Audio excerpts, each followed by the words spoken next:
नमस्कार विद्यार्थियों। आज हम एक नया टॉपिक प्रारंभ कर रहे हैं, द्वितीय विश्व युद्ध और उस पर पहला व्याख्यान। हमने प्रथम विश्व युद्ध किया है, वर्साई की संधि कर ली, राष्ट्रसंघ कर लिया। उसी श्रृंखला में हम बात को आगे बढ़ाएंगे। प्रथम विश्व युद्ध की समाप्ति के बाद पेरिस शांति सम्मेलन होता है और उस सम्मेलन के बाद में जो चित्र बना, उसके जो प्रोविजंस उसमें थे, जो निर्णय हुए, तब मार्शल फोच ने यह भविष्यवाणी की थी कि वर्साई की संधि 20 वर्ष के लिए युद्ध विराम संधि है। और विद्यार्थियों, ये भविष्यवाणी सिद्ध हुई। 20 वर्ष बाद ही द्वितीय विश्व युद्ध प्रारंभ हो गया और विश्व शांति के सभी प्रयास असफल हो गए। तो यूँ कहें कि जो द्वितीय विश्व युद्ध है वो बहुत कुछ, उसकी जो पटकथा है, स्क्रिप्ट है विद्यार्थियों, वर्साई की संधि में लिखी गई। जो विद्यार्थी प्रथम विश्व युद्ध को जिन्होंने ढंग से पढ़ा है, उससे पहले के घटनाक्रम और वर्साई की संधि, वो विद्यार्थी समझ रहे हैं कि यह विश्व युद्ध कोई अप्रत्याशित नहीं था। वास्तव में जो घटनाएं कई वर्षों से घटित हो रही थी और वो संग्रहित होती जा रही थी, उसी का परिणाम था कि 1 सितंबर 1939 को विश्व युद्ध प्रारंभ हो गया। हम विश्व युद्ध के कारणों की यदि बात करें विद्यार्थियों, क्योंकि किसी भी घटना के कुछ कारण होते हैं और कारण कोई एक नहीं होता है, अनेक कारण होते हैं। पिछले कई समय से वो कारण संग्रहित होते रहते हैं। तो पहला कारण तो है वर्साई की संधि के प्रति असंतोष।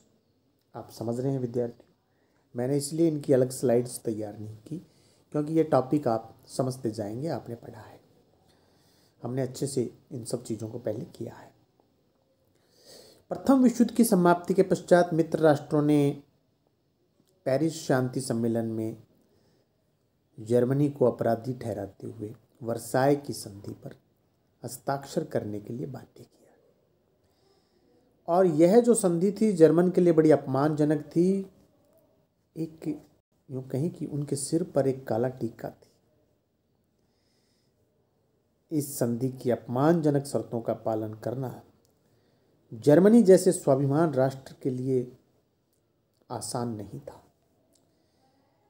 मित्र राष्ट्रों ने पेरिस शांति सम्मेलन में जर्मनी के साथ, उसके प्रतिनिधियों के साथ अच्छा व्यवहार नहीं किया।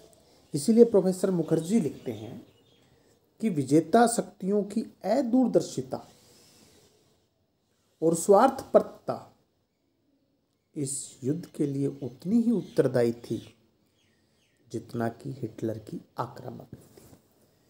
बिल्कुल सही कहा है प्रोफेसर मुखर्जी ने विद्यार्थियों। इस संधि पर हस्ताक्षर करते समय जर्मन प्रतिनिधियों के साथ अपराधियों की भांति व्यवहार किया गया। संधि की सभी शर्तें एक पक्षीय थी, असंतुलित थी। पराजित राष्ट्रों पर तो बहुत अधिक शर्तें लाद दी गई, किंतु विजेताओं को उनसे मुक्त रखा गया। जर्मनी पर युद्ध हर जाने की भारी राशि थोप दी गई, जिसको चुकाना उसके लिए असंभव था। जर्मनी के सभी उपनिवेशों पर मित्र राष्ट्रों ने अधिकार कर लिया। उन्होंने जर्मनी का निशस्त्रीकरण कर दिया।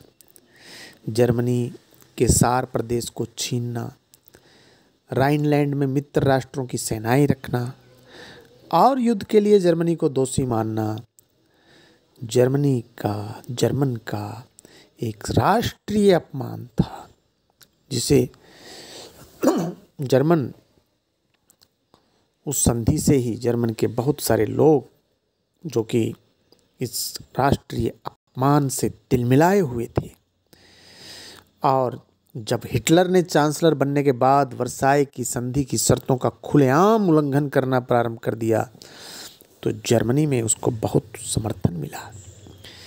जैसे तो जर्मनी के लोगों को आवाज़ मिल गई, जर्मनी के लोगों की आवाज़ को एक्शन मिल गया। इससे हिटलर के हौसले बुलंद थे और उसने उल्लंघन प्रारंभ कर दिया। दूसरे यूरोपीय जो देश थे वो भी कुछ नहीं कर सके और उसका परिणाम द्वितीय विश्व युद्ध के रूप में प्रकट हुआ। अगला कारण है राष्ट्रसंघ की असफलता। आप जानते हैं विद्यार्थी राष्ट्रसंघ का गठन किस लिए हुआ था। राष्ट्रसंघ की स्थापना विश्व में शांति स्थापना के लिए की गई थी, परंतु वह अपने उद्देश्य में असफल रहा, क्योंकि अमेरिका जैसा बड़ा राष्ट्र इसका सदस्य भी नहीं था। इसके अतिरिक्त पराजित राष्ट्र जर्मनी और सोवियत संघ को इसका सदस्य नहीं बनाया गया। 3 बड़े देश हैं विद्यार्थियों ये। इसका परिणाम यह होता है कि केवल मित्र राष्ट्र संघ के सदस्य बने रहे, जिसका एकमात्र उद्देश्य पेरिस शांति सम्मेलन में हुई संधियों का संबंधित राष्ट्रों से पालन करवाना। यूं कहें कि राष्ट्रसंघ लुटेरों और डाकुओं की एक संस्था बन के रह गया था, जिसमें प्रत्येक राष्ट्र अपने व्यक्तिगत लाभ के लिए पीछे था। राष्ट्रसंघ छोटे छोटे राष्ट्रों के विवादों को सुलझाने में सफल रहा, परंतु बड़े राष्ट्रों के विवादों को सुलझाने में उसे सफलता नहीं मिली, क्योंकि उसके पास में कोई अपनी सेना भी नहीं थी। अपना जो है उसकी कोई अपनी आय के स्रोत भी नहीं थे। इसलिए जब उसकी भूमिका महत्वपूर्ण थी, कोई सैन्य कार्रवाई की आवश्यकता थी, वो केवल मूक दर्शक बनकर रह गया। जो संधि वर्साई की संधि के समय जो शर्तें राष्ट्रसंघ की स्थापना के समय जो प्रोविजंस बनाए गए, धाराएं बनाई गई, वो सब खंडित होती गई। अब हम बात करते हैं निशस्त्रीकरण की असफलता।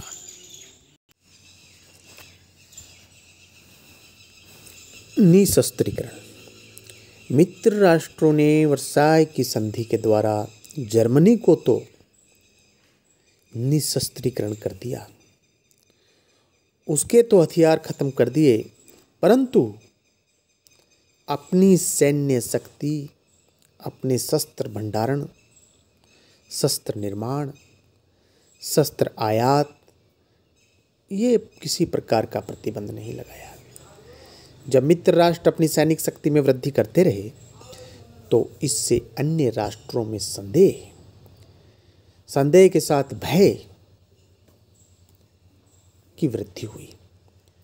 प्रथम विश्व युद्ध की समाप्ति के पश्चात राष्ट्रसंघ के तत्वावधान में तथा बाहर मित्र राष्ट्रों ने निशस्त्रीकरण के लिए कई सम्मेलन आयोजित किए, परंतु वे असफल रहे। जर्मनी और रूस ने कई बार निशस्त्रीकरण का प्रस्ताव रखा, परंतु फ्रांस और इंग्लैंड के विरोध के कारण यह प्रयास असफल रहा। इसका कारण यह भी था कि फ्रांस अपनी सुरक्षा पहले और निशस्त्रीकरण बाद में चाहता था। इसी प्रकार इंग्लैंड अपनी नौसैनिक शक्ति को कम करने के लिए तैयार नहीं था। जब राष्ट्रसंघ विश्व के शक्तिशाली राष्ट्रों को निशस्त्रीकरण के लिए तैयार नहीं कर सका तो अन्य राष्ट्रों ने भी अपनी सैन्य शक्ति में वृद्धि करना प्रारंभ कर दिया। ऐसे समय में हिटलर ने जर्मनी की सैन्य शक्ति में वृद्धि प्रारंभ कर दी, वहाँ पर अनिवार्य सैनिक शिक्षा लागू कर दी। जापान, जर्मनी और इटली की आक्रामक कार्रवाइयों से घबराकर जो पीड़ित देश थे या दूसरे जो देश थे, उन्होंने भी अपनी सैन्य शक्ति में तेजी वृद्धि करना प्रारंभ कर दिया और पूरा यूरोप शस्त्रीकरण की, जो निशस्त्रीकरण होना चाहिए था, शस्त्रीकरण की प्रतिस्पर्धा वहाँ पर हो गया प्रारंभ, और जिसका अंतिम परिणाम द्वितीय विश्व युद्ध के रूप में हमारे सामने आता है। विद्यार्थियों, अगली बात है तुष्टीकरण की नीति।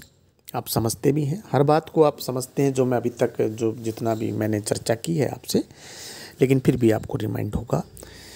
इंग्लैंड और फ्रांस की तुष्टीकरण की नीति भी द्वितीय विश्व युद्ध का कारण बनी। म्यूनिक समझौते में यह नीति अपने चरमोत्कर्ष पर पहुंच गई थी।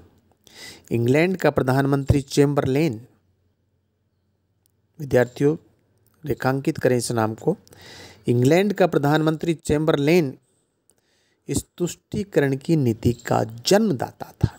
उसका मानना था कि यदि हिटलर और मुसोलिनी, आप जानते हैं ना मुसोलिनी इटली का था, हमने पढ़ा है इनके संदर्भ में फांसीवाद, हिटलर के संदर्भ में नाजीवाद, तो मुसोलिनी की छोटी छोटी मांगों को स्वीकार कर लिया जाता वे, और उनको लगता कि वे संतुष्ट हो जाएंगे, इससे युद्ध टाला जा सकेगा। चैम्बरलेन की इस नीति को तुष्टीकरण की नीति कहा गया इतिहास में। इस नीति से हिटलर और मुसोलिनी की साम्राज्यवादी प्रवृत्ति को बल मिला तथा द्वितीय विश्व युद्ध का विस्फोट हुआ। द्वितीय विश्व युद्ध का जो है वो विस्फोट विद्यार्थियों इसके कारण हुआ। अब ये तुष्टीकरण की नीति अपनाने के कारण क्या थे? क्यों चैम्बरलेन जैसा व्यक्ति, जो कि एक उस समय शक्तिशाली देश है इंग्लैंड, तो पहला तो ये कि इंग्लैंड एक पूंजीपति देश था, उससे सबसे ज़्यादा खतरा साम्यवाद से था। उसकी विदेश नीति का मुख्य उद्देश्य साम्यवाद के प्रसार को रोकना था, जो कि रूस में तैयार हो रहा था। इंग्लैंड साम्यवाद का विरोध करने वाले प्रत्येक देश को सहायता देने के लिए तैयार था, चाहे फिर राष्ट्रसंघ की संधियों का उल्लंघन हो और कोई अनैतिकता की बात हो, सब मंजूर था। साम्यवादी विरोधी देशों को इंग्लैंड सब प्रकार की छूट देने के लिए तैयार था। इटली, जर्मनी और जापान ने इंग्लैंड की इस कमजोरी का लाभ उठाया। उन्होंने स्वयं को साम्यवाद का विरोधी घोषित कर दिया था, और जब ये कर दिया तो फिर इंग्लैंड जो है उनको अब सेटिस्फाइड करने में लग गया। दूसरा कारण है इंग्लैंड की आर्थिक नीति। इसके कारण भी जर्मनी के प्रति तुष्टीकरण की नीति अपनाई।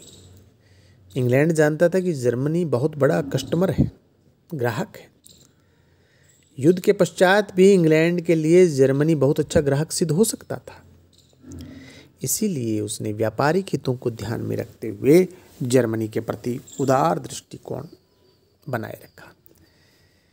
तीसरा, जो चैम्बरलेन है वो हिटलर के असली रूप को नहीं पहचान सका। उसे यह विश्वास हो गया था कि यदि हिटलर की मांग पूरी कर दी गई तो वह फिर दोबारा मांग नहीं करेगा। हिटलर की यह विशेषता थी कि जब कभी किसी संधि का उल्लंघन करता या किसी प्रदेश की मांग करता तो वह यह वायदा करता था कि इसके बाद उसकी कोई महत्वाकांक्षा नहीं है, अब वह फुली सेटिस्फाइड है। चैम्बरलेन ने यहीं हिटलर को समझने में भूल कर दी। ज्यों-ज्यों वह हिटलर को संतुष्ट करता गया, त्यों-त्यों हिटलर की महत्वाकांक्षाएं बढ़ती गईं। यदि प्रारंभ में ही उसकी तुष्टीकरण की नीति, जो चैम्बरलेन है, तुष्टीकरण की नीति को नहीं अपनाता और हिटलर को सख्ती से दबा दिया जाता, तो कुछ दूसरी चीज़ें हमें देखने को मिलती हैं इतिहास में। इसके अलावा इंग्लैंड शक्ति संतुलन को बनाए रखना चाहता था, जबकि फ्रांस ने अपने को सब तरह से सुरक्षित करके यूरोप का शक्तिशाली राष्ट्र बनाने का प्रयास किया। इसलिए दोनों महायुद्धों के बीच इंग्लैंड और फ्रांस के बीच मतभेद बने रहे। ब्रिटेन न तो फ्रांस की भांति जर्मनी को क्षीण बनाना चाहता था और न ही फ्रांस को शक्तिशाली देखना चाहता था। इसलिए जहां फ्रांस ने जर्मनी को पंगु बनाने का प्रयास किया, इंग्लैंड ने उसका विरोध किया। वह जर्मनी को आर्थिक दृष्टि से सुदृढ़ बनाना चाहता था, क्योंकि आर्थिक दृष्टि से सुदृढ़ होगा तभी तो वो एक अच्छा कस्टमर होगा ना विद्यार्थियों। फिर फ्रांस को भी बैलेंस रखना है। तो हिटलर के उत्कर्ष के पश्चात फ्रांस और इंग्लैंड के बीच मतभेद विद्यार्थियों बने रहे। तो ये कुछ ऐसे कारण थे जिसके कारण चैम्बरलेन ने तुष्टीकरण की नीति को अपनाया। चैम्बरलेन की तुष्टीकरण की नीति के बाद विद्यार्थियों, अब अगला जो हम व्याख्यान है, इसका जो शेष भाग है वो हम अगले व्याख्यान में करेंगे। आप सबका बहुत बहुत धन्यवाद।